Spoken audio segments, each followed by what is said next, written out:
Yo, dig this, man. It's your man, Coach Mike D. And I wanted to drop a little commentary RG3 versus Ryan Clark as it pertains to race and marriage.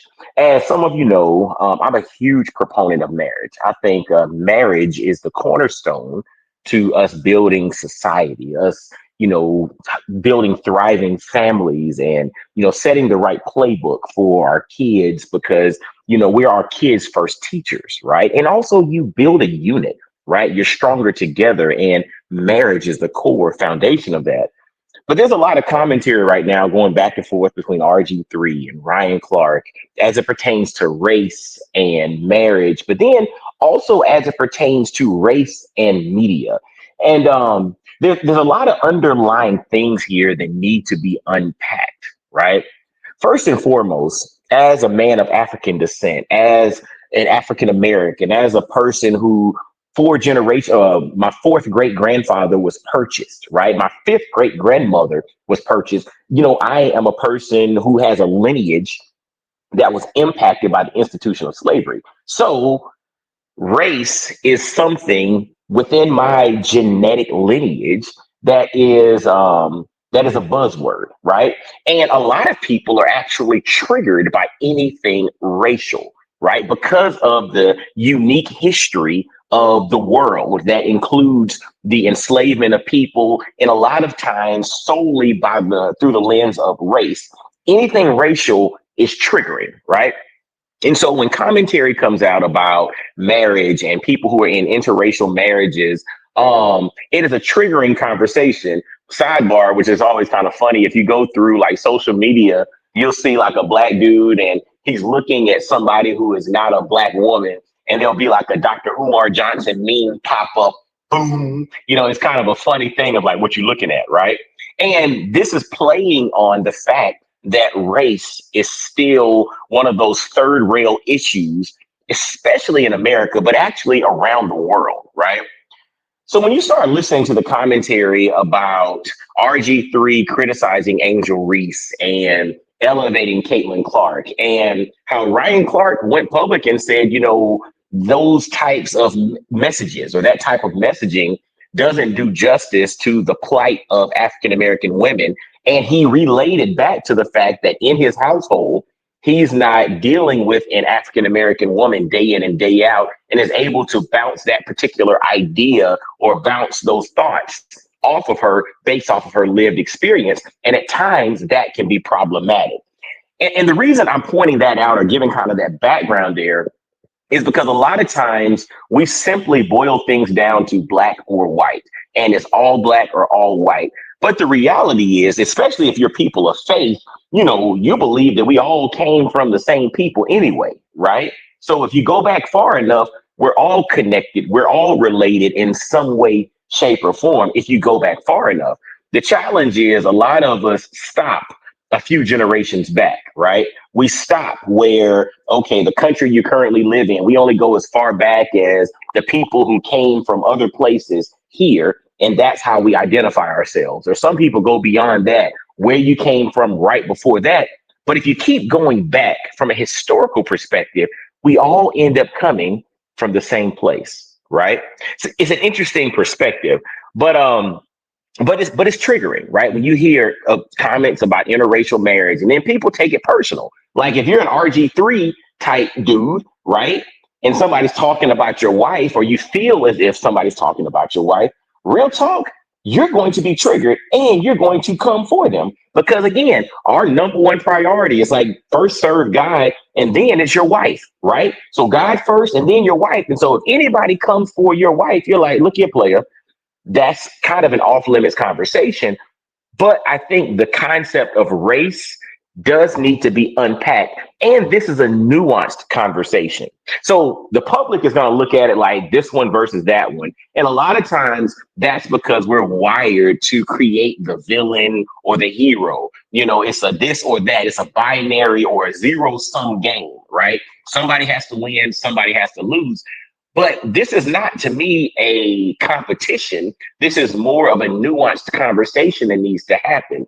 And I think Ryan Clark makes some really valid points, because if RG3 is using the Angel Reese and Caitlin Clark scenario and, in essence, elevating Caitlin Clark as a hero for all of those people who are African descent, who are African American, who live with African American women, who listen to the plights and the challenges that they may be facing day in and day out. It may come off as insensitive to elevate one side versus the other. Because again, the other part to it is this: when you're playing a game and you see something that happens, nobody is privy to the full backstory there. Nobody knows what's going on in their head. Nobody knows what conversations were had before. Nobody knows what privately took place before the things that were shown publicly, right? And so when you create this narrative and you use race or you use the elevation of one, people, because of their wiring, because of their history, because of their lived experience, at times get triggered by that, right? And that's something that we need to be mindful of. Again, I'm always about nuance, right? I'm not one that criticizes individuals who, date outside of their race or have, relationships or marriages with people from different ethnic backgrounds, because I do believe that if you truly love somebody, you love that person. And if that's the person that, you believe God sent for you, listen, you need to lean into that and go and live that life. The challenge at times is, and I've had individuals have open conversations with me. People have issues with individuals of particular races. Sometimes individuals have issues with people of their own race.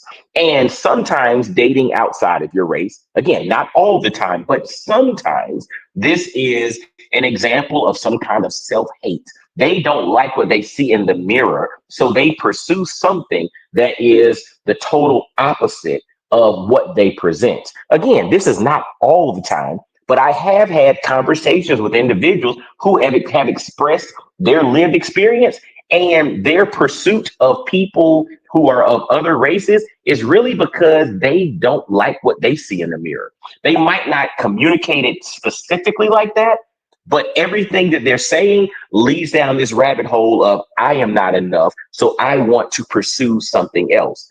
It's an interesting perspective because, again, when you look at the history of how things took place, especially in America, you had the institution of slavery. And then you had Jim Crow. And then, that was eradicated, or you had the Civil Rights Bill in the 1960s. But in the midst of Jim Crow, it might not have been legalized slavery, but there were these juxtapositions of everything that was not Black was better than the things that were Black.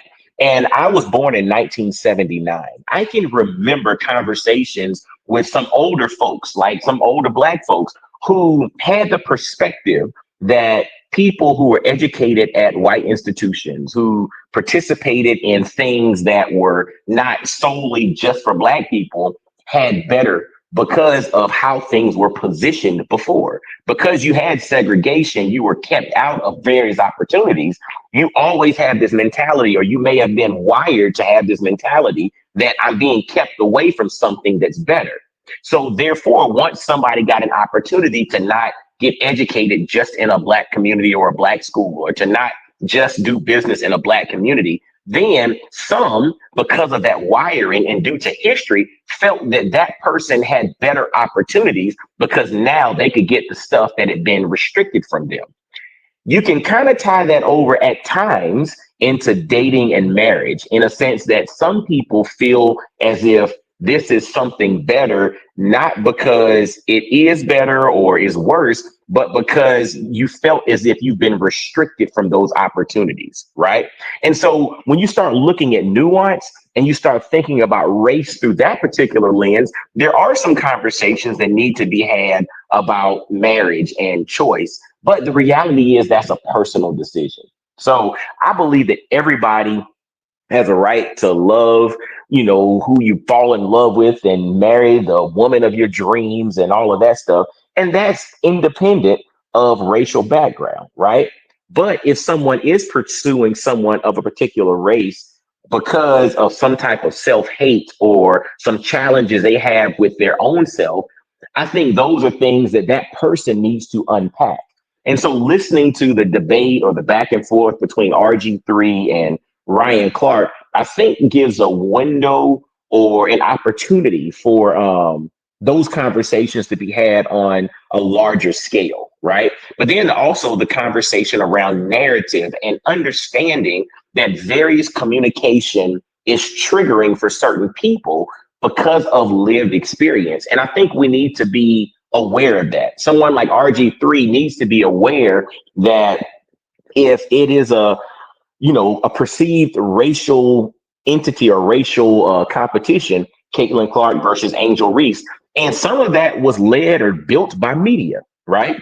The media has built this Angel Reese versus Caitlin Clark. And if you look at it, they're creating this wedge of black people are for Angel Reese and non-black people are for Caitlin Clark. Like it's this whole dynamic.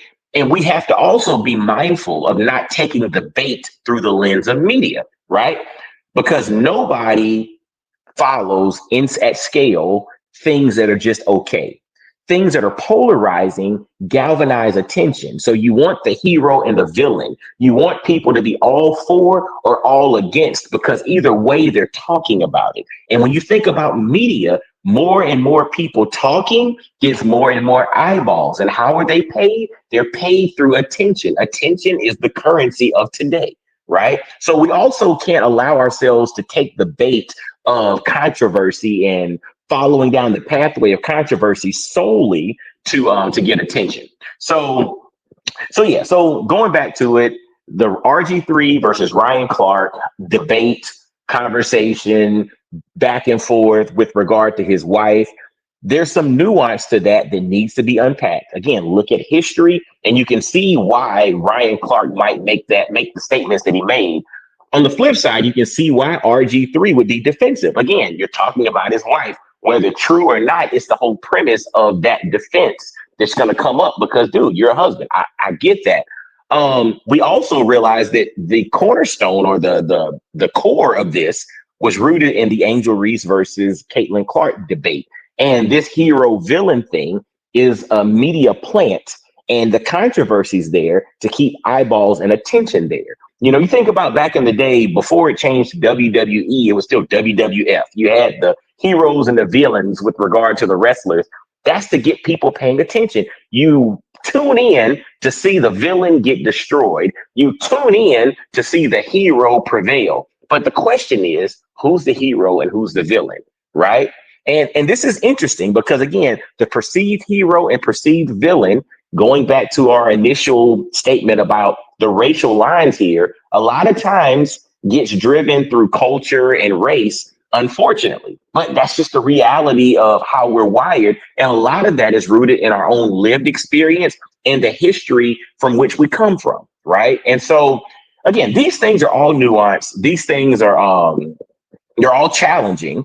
For some, they are very triggering, but I think we all have to be mindful that each situation is different and we have to be very careful generalizing across the board. Okay. So again, every situation is different.